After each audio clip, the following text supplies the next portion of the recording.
അസ്സലാമു അലൈക്കും. വേദിയിൽ സന്നിഹിതരായിരിക്കുന്ന അഭിവന്ദ്യരായ SMK തങ്ങൾ നമ്മോട് സംസാരിച്ച പ്രിയപ്പെട്ട ഓണംപള്ളി മുഹമ്മദ് ഫൈസി, മറ്റ് ഉസ്താദുമാരെ, സ്നേഹം നിറഞ്ഞ വിദ്യാർത്ഥികളെ, ഈ സ്ഥാപനത്തിൻ്റെ നടത്തിപ്പിന് നേതൃത്വം വഹിക്കുന്ന നല്ലവരായ സുമനസ്സുകളെ,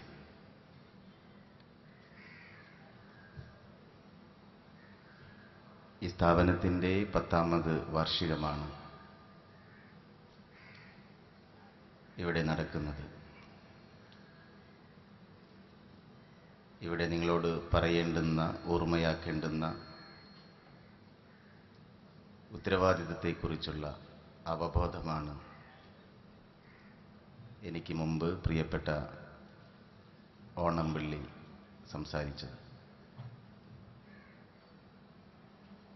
അതിന് അടിവരയിടുക എന്നത് മാത്രമാണ് എനിക്ക് ചെയ്യാനുള്ളത്.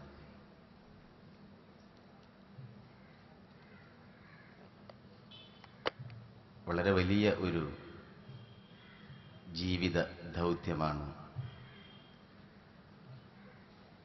നാം ഓരോ മുസ്ലിമിലും നിക്ഷിപ്തമായിട്ടുള്ളത്. അത് തിരിച്ചറിയുക എന്നത് ആണ് ഏറ്റവും മഹത്തരമായ കാര്യവും.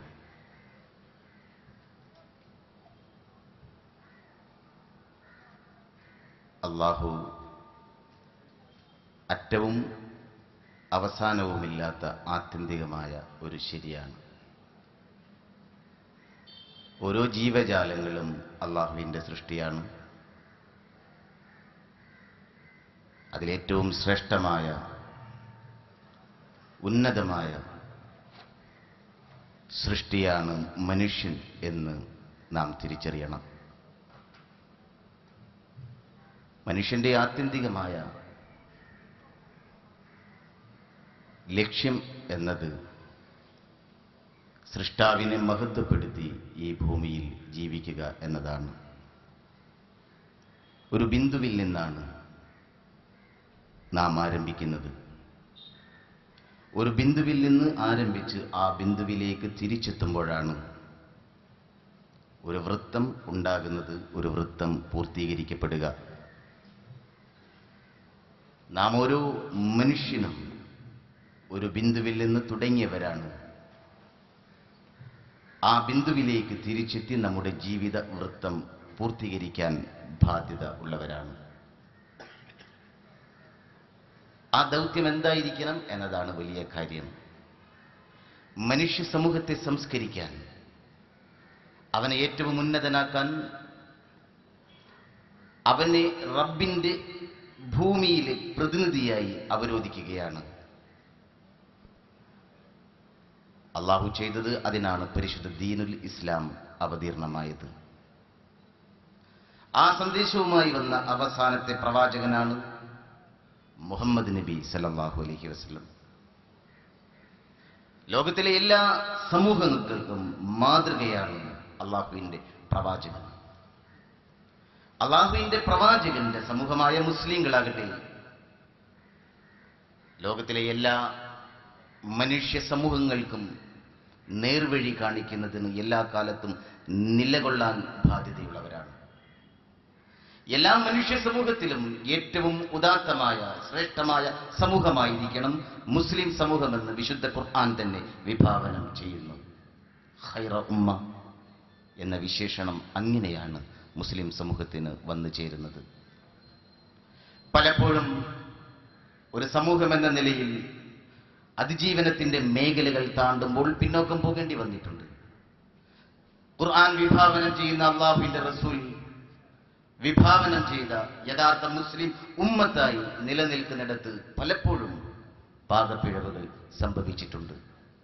അവിടെയൊക്കെ തിരുത്തലിന് വേണ്ടി ശ്രമിക്കുകയും എന്താണോ മുസ്ലിം എന്നതുകൊണ്ട് വിവക്ഷിക്കുന്നത് അവിടേക്ക് ഈ സമൂഹത്തെ ഉയർത്താനുമുള്ള അതാത് കാലങ്ങളിലെ ശ്രമങ്ങൾ പ്രവാചകന് ശേഷം വന്ന പ്രവാചകന്റെ ദൗത്യം ഏറ്റെടുത്തിട്ടുള്ള പണ്ഡിത ശ്രേഷ്ഠന്മാർ അതാത് കാലങ്ങളിൽ നിർവഹിച്ചിട്ടുണ്ട്. ആ നിർവഹണ ദൗത്യത്തിന്റെ ഭാഗമായിട്ടാണ് കേരള മുസ്ലിങ്ങളും സഞ്ചരിച്ചിട്ടുള്ളത്. അതിന്റെ ഭാഗമായാണ് നേരത്തെ പറഞ്ഞ പണ്ഡിത സഭ രൂപീകരിക്കുന്നത്. സമസ്ത കേരള ജമിയത്തുൽ ഉലമ അങ്ങനെയാണ് ഉണ്ടാകുന്നത്. മുസ്ലിം ഉമ്മത്തിന് കേരളത്തിൽ ആധികാരികമായി മതവിധികൾ കൽപ്പിക്കുന്നതിനുള്ള ആധികാരിക പണ്ഡിത സഭയാണ് ആ സഭ. ആ സഭ ഇനിയും നിലനിൽക്കണം. ഈ മുസ്ലിം സമൂഹത്തിന് ദിശ വിളക്കായി ഭൂമിയിലെ പണ്ഡിതന്മാർ ആകാശത്തിലെ നക്ഷത്രങ്ങളെ പോലെയാണ്. കരയിലും കടലിലും ഇരുൾ പരക്കുമ്പോൾ ആ നക്ഷത്രങ്ങൾ മാർഗദർശനം നൽകുമെന്നാണ് പ്രവാചകൻ പഠിപ്പിച്ചിട്ടുള്ളത്. ആ പണ്ഡിത ശ്രേഷ്ഠന്മാർ നക്ഷത്രങ്ങളെ പോലെ എല്ലാ കാലത്തും ഈ സമൂഹത്തെ നേർവഴി നടത്താൻ കേരളത്തിൽ ഉണ്ടാകണം. എന്റെ മുമ്പിലിരിക്കുന്ന ഈ വിദ്യാർത്ഥി സുഹൃത്തുക്കൾ, നിങ്ങൾ ഏറ്റവും മെച്ചപ്പെട്ട വിദ്യാഭ്യാസത്തിന്റെ മേഖലയിലാണ് സഞ്ചരിക്കുന്നത്. നിങ്ങൾ ഏറ്റെടുക്കേണ്ട ദൗത്യം എന്ത് എന്നതിനെ കുറിച്ച് ചെറുപ്രായത്തിൽ തന്നെ നിങ്ങൾക്ക് തിരിച്ചറിവ് നൽകുന്നതിന് വേണ്ടിയാണ് ഈ സ്ഥാപനം ഇവിടെ ഉയർത്തപ്പെട്ടിട്ടുള്ളത്. നിങ്ങളുടെ കാലവുമായി സംവദിക്കാൻ നിങ്ങൾക്ക് കഴിയണം. നിങ്ങളുടെ കാലത്തിലുമായി സംവദിക്കുമ്പം അതിലെ പോരായ്മകൾക്ക് അതിലേക്ക് പരിഹാരം കാണുന്നതിന് വേണ്ടി ഒരു സമൂഹത്തിന്റെ വഴിവിളക്കായി ഭാവിയിൽ പ്രകാശിക്കുന്നതിന് വേണ്ടിയുള്ള പരിശീലനമാണ് നിങ്ങൾ ആർജിക്കേണ്ടത്. കേരളത്തിൽ തുടരുന്ന ഒരു വലിയ ധ്രുവീകരണ ശ്രമം നമ്മളൊക്കെ ശ്രദ്ധിച്ചിട്ടുള്ളതാണ്. എന്തുകൊണ്ടാണ് ഇങ്ങനെ സംഭവിക്കുന്നത് എന്ന് നമ്മളൊക്കെ ഒരു വിശകലനം നടത്തേണ്ട ഒരു സന്ദർഭമാണ് ഇത്. വലിയ അസഹിഷ്ണുത, ഇൻടോളറൻസ് രാജ്യവ്യാപകമായി അത് ഉണ്ട്. പുതിയ ഭരണ സംവിധാനത്തിന് കീഴിൽ ആസൂത്രിതമായി രാഷ്ട്രീയ നേട്ടങ്ങൾക്ക് വേണ്ടി അസഹിഷ്ണുത മുഖമുദ്രയാക്കി ചില ആളുകൾ രാജ്യവ്യാപകമായി പ്രവർത്തിക്കുന്നുണ്ട്. ഇന്ത്യ രാജ്യത്ത് മുമ്പും അത്തരം പ്രവണതകൾ ഉണ്ടായിട്ടുണ്ട്. അപ്പോഴൊക്കെ അതിന് മുഖം തിരിഞ്ഞു നിന്ന ഒരു പ്രബുദ്ധ സംസ്ഥാനമാണ് കേരളം. കേരളത്തിൽ എന്തുകൊണ്ട് ഇങ്ങനെ സംഭവിക്കുന്നു? ഞൊടിയിട കൊണ്ടല്ല ഈ മാറ്റമുണ്ടായത്. ദാർശനികന്മാരായ ദീർഘവീക്ഷണമുള്ള സമൂഹത്തിന്റെ സ്വപ്നങ്ങളും ആശയങ്ങളുമൊക്കെ നെഞ്ചേറ്റിയ ഒരു നേതൃത്വം, അവരാണ് കേരളീയ മുസ്ലിങ്ങളെ വളർത്തി വലുതാക്കിയത്. നവോത്ഥാനത്തിന്റെ ശ്രമങ്ങൾ നേരത്തെ പറഞ്ഞു, നേരത്തെ അതിന്റെ പരിശ്രമങ്ങൾ നമ്മൾ ആരംഭിച്ചിട്ടുണ്ട്. പക്ഷെ അതിന്റെ ഫലം കണ്ടു തുടങ്ങിയത് കഴിഞ്ഞ 30 വർഷങ്ങൾ കൊണ്ടാണ്. 30 വർഷങ്ങൾക്ക് മുമ്പുള്ള കേരളീയ മുസ്ലിം പാശ്ചാത്തലമല്ല ഇന്ന് കേരള മുസ്ലിങ്ങൾക്കുള്ളത്. അത് തിരിച്ചറിവാകണം നമുക്ക്.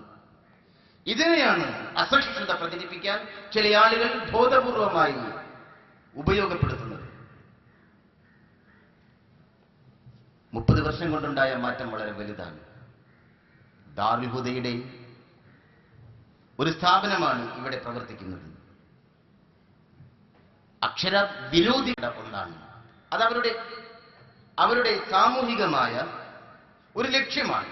അതാണ് പറഞ്ഞത്, റബ്ബിനെ മഹത്വപ്പെടുത്തി ജീവിക്കണം. കേവലം ഒരു അനുഷ്ഠാന മതമായിട്ടല്ല ഇസ്ലാം അവതീർണമായിട്ടുള്ളത്. റബ്ബിനെ മഹത്വപ്പെടുത്തി ജീവിക്കുമ്പോൾ എല്ലാ സമൂഹങ്ങൾക്കും ഉയരെ നിൽക്കുന്ന സമൂഹം. അങ്ങനെയാകണമെങ്കിൽ ലോകം മാറി മാറി വരും. ആ കാലത്തും ലോകത്തിന് വഴിവിളക്കായി റബ്ബിന്റെ പ്രകാശം വരുത്തുന്ന ഒരു സമൂഹമായി നിലനിൽക്കണമെങ്കിൽ മാറുന്ന ലോകത്തിനനുസരിച്ച് ഒരു ചലനാത്മകത നിരന്തരം മുസ്ലിങ്ങൾ കൈവരിക്കേണ്ടതുണ്ട്. ഏതൊരു സമൂഹവും അതാണ് ആഗ്രഹിക്കുന്നത്. കേരളത്തിലാണെങ്കിൽ ഈ മൊബിലിറ്റിക്ക് വേണ്ടിയുള്ള, ചലനാത്മകതയ്ക്ക് വേണ്ടിയുള്ള ശ്രമങ്ങളാണ് നമ്മുടെ രാഷ്ട്രീയ നേതൃത്വവും മത നേതൃത്വവും കേരളത്തിൽ നടത്തിയത്. അത് നമ്മൾ കൈവരിച്ചു. 3 മേഖലകളിൽ നമ്മൾ വലിയ ചലനാത്മകത കൈവരിച്ചിട്ടുണ്ട്. ഒന്ന് സാമ്പത്തികമായി, എക്കണോമിക്കലാണ്. 2 പൊളിറ്റിക്കലാണ്, രാഷ്ട്രീയമായ ഒരു ഉണർവ്, ഒരു ചലനാത്മകത. 3 വിദ്യാഭ്യാസ രംഗത്താണ്. ഒരു സമൂഹം ഏറ്റവും കൂടുതൽ ആഗ്രഹിക്കുന്ന ഒരു മൊബിലിറ്റിയാണ് ഈ 3 മേഖലയിൽ. 30 വർഷം കൊണ്ടാണ് സാമ്പത്തികമായ മൊബിലിറ്റി ഉണ്ടായത് നമുക്കറിയാം പ്രവാസ ജീവിതം കൊണ്ടാണ്. ഗൾഫ് മൈഗ്രേഷന്റെ ഭാഗമായിട്ടാണ് നമുക്ക് സാമ്പത്തികമായ ഒരു ഉയർച്ച ഉണ്ടായത്. രാഷ്ട്രീയ ഉണർവ് നേരത്തെ പറഞ്ഞു. ഇവിടുത്തെ പണ്ഡിത നേതൃത്വവും ഇവിടുത്തെ രാഷ്ട്രീയ നേതൃത്വവും ഉണർന്നു പ്രവർത്തിച്ചു. ഈ സമുദായത്തെ ഒരു ഐക്യ സമൂഹമായി നിലനിർത്തി അവർ രാഷ്ട്രീയമായി സംഘടിച്ചു. മൂന്നാമത്തേതാണ് വിദ്യാഭ്യാസമായ ഉണർവ്. സമൂഹത്തിൽ ഏറ്റവും കൂടുതൽ അസഹിഷ്ണുത പ്രചരിപ്പിക്കാൻ ഉപയോഗിക്കുന്നത് അതാണ്. കേരളത്തിലെ മുസ്ലിങ്ങൾ 30 വർഷം കൊണ്ട് ആർജിച്ചതാണ്. ഡൽഹിയിൽ ഏറ്റവും കൂടുതൽ വിദ്യാഭ്യാസ സ്ഥാപനങ്ങളിൽ പഠിക്കുന്നത് മലബാറിൽ നിന്നുള്ള കേരളത്തിലെ മുസ്ലിം കുട്ടികളാണ്. കേരളത്തിൽ ഡൽഹിയിൽ പഠിക്കുന്ന വിദ്യാർത്ഥികളിൽ ഏറ്റവും കൂടുതൽ മലബാറിലുള്ള മുസ്ലിം കുട്ടികളാണ്. നിങ്ങൾ മാട്രിമോണിയൽ കോളം എടുത്താൽ നിങ്ങളുടെ ചെറുപ്പക്കാർക്ക് ഒരു വധുവിനെ അന്വേഷിക്കുന്ന വിവാഹ പരസ്യം എടുത്താൽ ഏറ്റവും കൂടുതൽ പെൺകുട്ടികൾ ബിടെക് ബിരുദധാരികളാണ്. അതാണ് മാറ്റം. ചെറിയ മാറ്റമല്ല. ദാറുൽ ഹുദ തല ഉയർത്തി നിൽക്കുന്നു. ഓക്സ്ഫോർഡ് ഡിക്ഷണറിയിലെ ഇംഗ്ലീഷിന്റെ തെറ്റ് ചൂണ്ടിക്കാണിക്കുന്നത് ദാറുൽ ഹുദയിലെ വിദ്യാർത്ഥിയാണ്. അബ്ദുൽ നൂർ ഹുദവി എന്ന് പറയുന്ന വിദ്യാർത്ഥി ചെറിയ കാര്യമല്ല. ആംഗലേയ ഭാഷയുടെ അടിസ്ഥാനമായ ഭാഷാ നിഘണ്ടുവാണ് ഓക്സ്ഫോർഡ് ഇംഗ്ലീഷ് ഡിക്ഷണറി എന്ന് പറയുന്നത്. ആ ഇംഗ്ലീഷ് ഡിക്ഷണറിയിലെ തെറ്റ് ചൂണ്ടിക്കാണിക്കുന്നത് ദാറുൽ ഹുദയിലെ വിദ്യാർത്ഥിയാണ്. ഈ മലയാളക്കരയിലെ മാപ്പിളപ്പയ്യൻ. ചെറുതായൊരു മാറ്റമല്ല ഉണ്ടായത്, വലിയൊരു മൊബിലിറ്റിയാണ് ഉണ്ടായത്. എല്ലാ അർത്ഥത്തിലും വളാഞ്ചേരിയിലെ വാഫി എത്ര മനോഹരമായ സ്ഥാപനമാണ്. അവിടെ ഈ രീതിയിലുള്ള സമ്മേളനങ്ങളിലൊക്കെ പങ്കെടുക്കാൻ ഈ വിനീതന് അവസരമുണ്ടായിട്ടുണ്ട്. ഈ ഒരു മുന്നേറ്റം എല്ലാ സമൂഹവും കേരളത്തിൽ ഈ മുന്നേറ്റം ആഗ്രഹിച്ചിട്ടുണ്ട്. ഇവിടുത്തെ ഈഴവ ജനവിഭാഗങ്ങൾ ശ്രീനാരായണ ഗുരുദേവന്റെ, കുമാരനാശാന്റെ, ഡോക്ടർ പൽപുവിന്റെ സംഘടന അങ്ങനെ ഒരു മൊബിലിറ്റിക്ക് വേണ്ടി ശ്രമിച്ചു. തീർച്ചയായും അതിനവർ ഒരുപാട് ബഹുദൂരം മുന്നോട്ട് പോയിട്ടുണ്ട്. ആ അർത്ഥത്തിൽ പണ്ഡിറ്റ് കറുപ്പന്റെ വാല സമുദായ പരിഷ്കരണ സഭ, അയ്യങ്കാളിയുടെ സാധു പരിപാലന സംഘം, കൃഷ്ണാദി ആശായന്റെ പുലയ മഹാസഭ എല്ലാവരും ഈ ചലനാത്മകതയ്ക്ക് വേണ്ടി ശ്രമിച്ചവരാണ്. കേരളത്തിന്റെ ഒരു യാഥാർത്ഥ്യമാണ് ഈ സമുദായം, സമൂഹങ്ങൾ കേരളത്തിന്റെ ഒരു യാഥാർത്ഥ്യമാണ്. അതില്ലാതെ ഒരു കാലത്തിലും ഘട്ടത്തിലും കേരളത്തിന് മുന്നോട്ട് പോകാൻ കഴിയില്ല. ആ യാഥാർത്ഥ്യം തന്നെയാണ് മുസ്ലിം സമുദായത്തിന്റെ മുന്നേറ്റത്തിനും ഇതിന്റെ നായകന്മാർ നേതൃത്വം ഉപയോഗിച്ചത്. അതിൽ നമ്മൾ ഒരുപാട് മുന്നോട്ട് പോയി. അങ്ങനെ ഒരു മുന്നോട്ട് പോയപ്പോൾ അതിന് നേർക്കുയരുന്ന അസഹിഷ്ണുത എല്ലാ അർത്ഥത്തിലും അതിനെ തകർക്കാൻ ഉള്ള ശ്രമങ്ങളായി തന്നെ വേണം നമ്മൾ കരുതാൻ. രാഷ്ട്രീയമായി ഈ അസന്തുലിതാവസ്ഥ ഉണ്ട് എന്ന് ബോധപൂർവം വരുത്തി തീർത്ത് എന്തോ കൂടുതൽ ഈ സമൂഹം വാങ്ങിയെടുത്തു എന്ന് പ്രചരിപ്പിച്ച് ബോധപൂർവമായ ധ്രുവീകരണ ശ്രമങ്ങൾ നടത്തുന്നു. നമ്മളൊന്നും അധികമായി വാങ്ങിയിട്ടില്ല. ആരുടെയും ദാനം സ്വീകരിച്ചുകൊണ്ടല്ല നമ്മൾ ഈ മുന്നേറ്റം ഉണ്ടാക്കിയത്. കണക്കുകൾ എടുത്തു നോക്കാൻ എപ്പോഴും നമ്മൾ ഉറക്കെ പ്രഖ്യാപിക്കാറുണ്ട്, നമ്മുടെ ഒരു രീതിശാസ്ത്രമുണ്ട്. അത് മുടിനാരിഴ രീതിശാസ്ത്രമാണ്. മറ്റൊരു സമുദായത്തിന്റെ ഒരു മുടിനാരിഴ ഈ സമുദായത്തിന് വേണ്ട. പക്ഷെ ഈ സമുദായത്തിന്റെ ഒരു മുടിനാരിഴ അവകാശം ആർക്കും വിട്ടുകൊടുക്കില്ല. അവകാശം അതാണ് ഈ സംഘടനയുടെ ഒരു രാഷ്ട്രീയമായ ഒരു രീതിശാസ്ത്രം. ആ അർത്ഥത്തിലാണ് നമ്മൾ ഇന്ന് കാണുന്ന ഈ മുന്നേറ്റം നേടിയത്. കണക്കുകൾ എടുത്തു നോക്കിയാൽ മറ്റുള്ളവരെക്കാൾ കൂടുതൽ ഏതെങ്കിലും നമ്മൾ അനർഹമായി നേടിയിട്ടുണ്ടെങ്കിൽ അത് ഏത് തമ്പുരാന്റെ മുമ്പിലും കാൽക്കീഴിലും കൊണ്ടുപോയി അടിയറവ് വെക്കാൻ നമുക്ക് കഴിയും. കണക്കുകൾ നോക്കി ഒരു മുടിനാരിഴ പോലെങ്കിലും ഒരു അണുമണി തൂക്കെങ്കിലും കുറവുണ്ടെങ്കിലും അത് പിടിച്ചു വാങ്ങാനുമുള്ള രാഷ്ട്രീയ ശേഷി ഈ സമുദായത്തിന് ഇന്ന് ഈ കേരളത്തിലുണ്ട്. അതിനെ നിലനിർത്തിക്കൊണ്ടാണ്, അതിനെ മുൻനിർത്തിക്കൊണ്ടാണ് അസഹിഷ്ണുത പ്രചരിപ്പിക്കുന്നത്. അതുകൊണ്ടാണ് നമ്മുടെ സ്ഥാപനങ്ങൾക്ക് നേരെ, നമ്മുടെ പണ്ഡിതന്മാർക്ക് നേരെ, നമ്മുടെ ഉസ്താദുമാരെ വികലമായി ചിത്രീകരിക്കാനുള്ള ശ്രമങ്ങൾ. ഞാൻ ആ ഭാഗങ്ങളിലേക്ക് കടക്കുന്നില്ല. നേരത്തെ ഫറൂഖ് കോളേജിന്റെ കാര്യം പറഞ്ഞു. ഞാൻ എന്റെ ചെറുപ്പക്കാരോട് പറയുന്നത്, പുതിയ കാലവുമായി സംവദിക്കാൻ നിങ്ങൾക്ക് കഴിയണം. മനുഷ്യ സമൂഹത്തിന് നേരിന്റെ ദിശാബോധം നൽകാൻ, റബ്ബിനെ മഹത്വപ്പെടുത്തി ജീവിക്കുമ്പോൾ യഥാർത്ഥമായ ജീവിത ലക്ഷ്യമെന്ത് എന്ന് പറഞ്ഞു കൊടുക്കാൻ നമുക്ക് കഴിയണം. പുതിയ ലോകം ഫേസ്ബുക്കിൻ്റെതാണ്, വാട്സാപ്പിൻ്റെതാണ്, ട്വിറ്ററിൻ്റെതാണ്.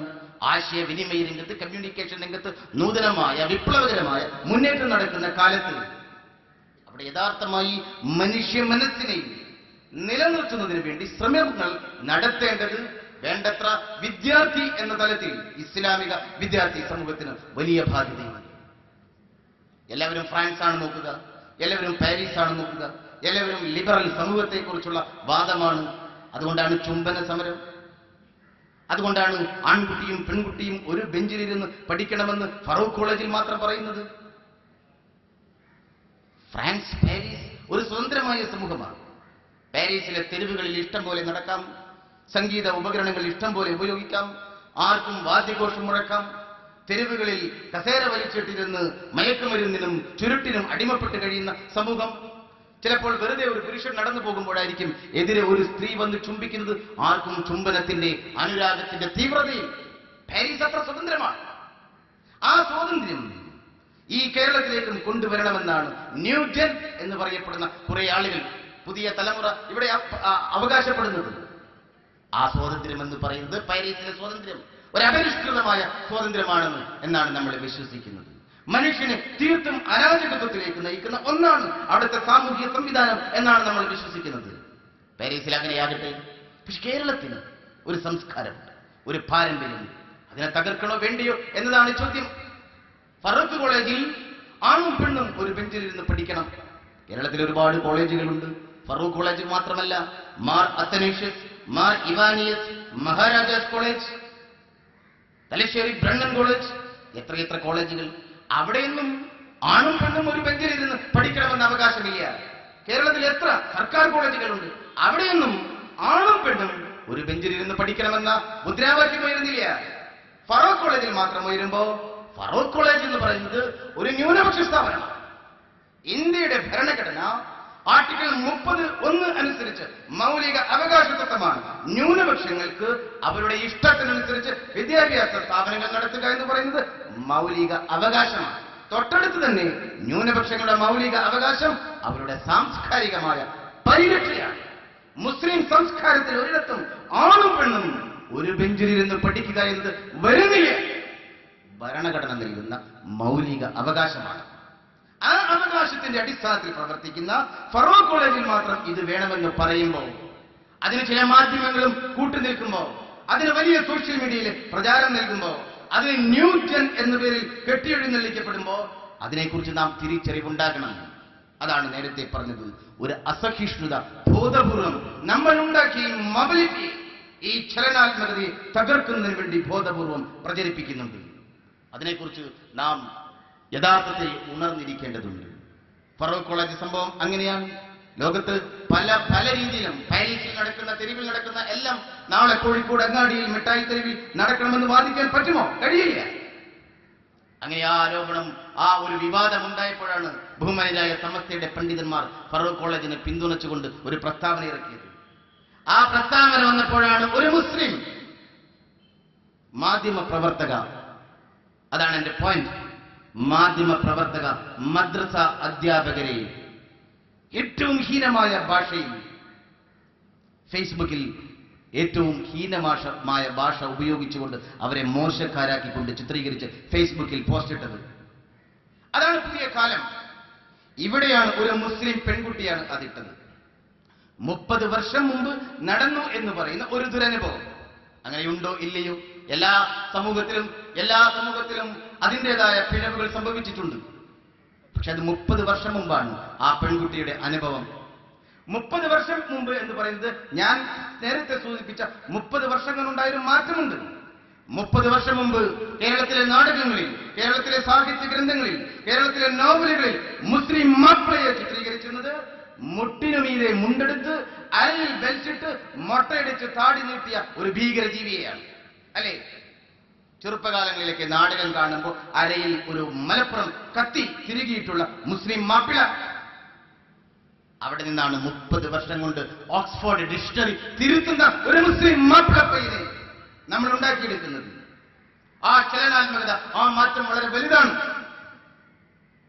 മദ്രസ അധ്യാപകരെ ഇകഴ്ത്തിക്കൊണ്ട് ഒരു പെൺകുട്ടി ഫേസ്ബുക്കിൽ പോസ്റ്റ് ഇടുമ്പോൾ അത് 30 വർഷം മുമ്പാണ്. അതന്ന് പറയേണ്ടതാണ്. അതന്ന് പറയാൻ ചിലപ്പോൾ ആ പെൺകുട്ടി കുട്ടിയായതുകൊണ്ട് പരിമിതികൾ ഉണ്ടായിട്ടുണ്ടാകും. അത് ആ കാര്യത്തിന്റെ ആ കുട്ടിയുടെ പരിമിതിയാണ്. അത് 30 വർഷത്തിന് ശേഷമല്ല പറയേണ്ടത്. 30 വർഷത്തിന് ശേഷം പറയുമ്പോ തല ഉയർത്തി നിൽക്കുന്ന ഈ സമൂഹം, ഒരു ചലനാത്മകത കൈവരിച്ച ഈ സമൂഹം, ആ സമൂഹത്തെ സാക്ഷാൽ മലപ്പുറം കത്തിയെടുത്ത് നെഞ്ചിൽ കുത്തുകയാണ് ആ പെൺകുട്ടി ചെയ്തത്. ഇത് വിളിച്ചു പറയാൻ നമുക്ക് കഴിയണം.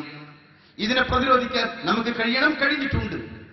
അങ്ങനെ പുതിയ കാലത്ത് ഒരു ലിബറൽ സമൂഹം വേണം. എല്ലാവർക്കും സ്വാതന്ത്ര്യം. ചുംബന സമരം എവിടേക്കാണ് പോയത്? ഫറൂഖ് കോളേജ് വിവാദമുണ്ടായപ്പം ബഹുമാനപ്പെട്ട വിദ്യാഭ്യാസ മന്ത്രി അബ്ദുൾ റബ്ബ് പറഞ്ഞു, എനിക്കതിനോട് യോജിപ്പില്ല. അപ്പൊ ഉടനടി മറ്റൊരു ഫേസ്ബുക്ക്, ആരാണ്? പശുപാൽ അബ്ദുൾ റബ്ബ് തിയറി പറയുന്നു, ISIS അത് നടപ്പിലാക്കുന്നു. അങ്ങനെയാണ് വ്യാഖ്യാനം. ലോകത്തെ ഭീകര സംഘടനയായ ISIS അത് നടപ്പിലാക്കുന്നു. ആ പോസ്റ്റ് ഇട്ട് 2 മണിക്കൂർ കഴിഞ്ഞില്ല. അതിലാണ് പശുപാൽ കേരളത്തിലെ ഏറ്റവും വലിയ ലൈംഗികമായ ചൂഷണത്തിന് നേതൃത്വം നൽകിയതെന്ന് പോലീസ് അറസ്റ്റ് ചെയ്തത്. ഏത് അരാജകത്വത്തിലേക്കാണ് നമ്മുടെ സമൂഹത്തെ ഇവർ കൊണ്ടുപോകുന്നതിന് ഏറ്റവും വലിയ ഉദാഹരണമാണ് അത്. ആ പറഞ്ഞത് ലൈംഗിക ചൂഷണത്തിന് എവിടേക്കാണ് പോകുന്നത്? ചുംബന സമരം നടക്കുമ്പോൾ വലിയ ചർച്ച, ചാനലിൽ ഓണംപള്ളി ഒക്കെ പോയിട്ടുണ്ടാകും. ഒരു ചർച്ചയിൽ എൻ്റെ ഭാര്യയാണ് എന്നോട് പറഞ്ഞത്, ഒരു ചുംബന സമരത്തിന് നേതൃത്വം കൊടുത്ത പെൺകുട്ടി പറഞ്ഞതിൽ ജെൻഡർ ഇക്വാളിറ്റി, ലിംഗസമത്വം വേണം.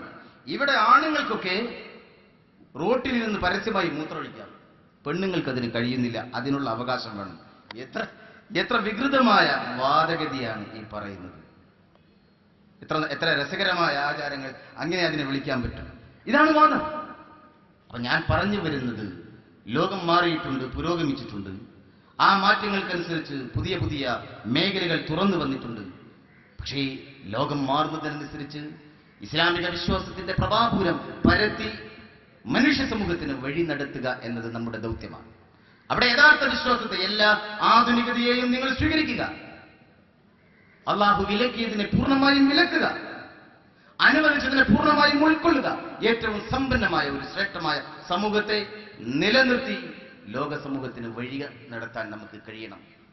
ഓണംപള്ളി നേരത്തെ നമ്മുടെ പ്രതാപധന്യമായ ഒട്ടേറെ ഓർമ്മകൾ, പഴയ കാലത്തിന്റെ ഇബ്നു ഐസമിന്റെ, അങ്ങനെ എത്രയെത്ര മനോഹരമായ അഭിമാനമായ ഗതകാലം മഹിമയുടെ പ്രതാപധന്യമായ കാര്യങ്ങളാണ് നമ്മുടെ ഓർമ്മയിൽ കൊണ്ടുവന്നത്. അതാണ് ലോകത്തിലെ യഥാർത്ഥ മുസ്ലിം സമൂഹം. പക്ഷെ ആ സമൂഹം അവിടെ അവസാനിച്ചു എങ്കിൽ ഈ കാലത്തെ പ്രശ്നങ്ങൾക്ക് പരിഹാരമായി ഇബ്നു ഐസം ഇനിയും വരില്ല, ആ സമൂഹം ഇനിയും വരില്ല. ഇനിയും ഈ സമൂഹത്തിൽ നിന്നാണ് ഇബ്നു ഐസം ഉണ്ടാകേണ്ടത്, ഇമാം ഗസാലി ഉണ്ടാകേണ്ടത്, പുതിയ പുതിയ പണ്ഡിതന്മാരുണ്ടാകേണ്ടത്. ഈ കാലത്തെ എങ്ങനെയാണോ ആ കാലത്തെ മുസ്ലിം നേതൃത്വം എല്ലാ അർത്ഥത്തിലും ആ കാലത്തിന് നേതൃത്വം കൊടുത്തത്, അതേ അർത്ഥത്തിൽ ഈ കാലത്തിൽ ഈ സമൂഹത്തിന് നേതൃത്വം കൊടുക്കാൻ ബാധ്യതയുള്ളവരാണ് ഭാവിയിൽ ഇസ്ലാമിക വിദ്യാർത്ഥികൾ എന്ന തിരിച്ചറിവ് നമുക്ക് ഓരോരുത്തർക്കും ഉണ്ടാകണം. ഈ സ്ഥാപനം വലിയ ആ ലക്ഷ്യത്തിലേക്ക് വലിയ ഒരു മുന്നേറ്റമാണ് കേരളത്തിൽ നടത്തിയിട്ടുള്ളത്. ദാറുൽ ഹുദ കേരളത്തിലെ ഏറ്റവും അഭിമാനകരമായ ഒരു മുസ്ലിം വിദ്യാഭ്യാസ സ്ഥാപനമാണ് എല്ലാ അർത്ഥത്തിലും. അതിൻ്റെ ഒരു ഭാഗമായി ഇവിടെ പ്രവർത്തിക്കുന്ന ഈ സ്ഥാപനം ഈ പ്രദേശത്തുണ്ടാക്കിയ മാറ്റങ്ങൾ വളരെ വലുതാണ്. എല്ലാ അർത്ഥത്തിലും ഇത് കൂടുതൽ മാതൃകാപരമാണ്. യഥാർത്ഥ ലക്ഷ്യത്തിലേക്ക് സഞ്ചരിക്കാൻ ഇനിയും നമുക്ക് ഇത്തരം കൂട്ടായ്മകളിൽ പ്രചോദകമാകട്ടെ എന്ന് ആശംസിച്ചുകൊണ്ട് എൻ്റെ വാക്കുകൾ ഞാൻ ചുരുക്കുന്നു. അസ്സലാമു അലൈക്കും.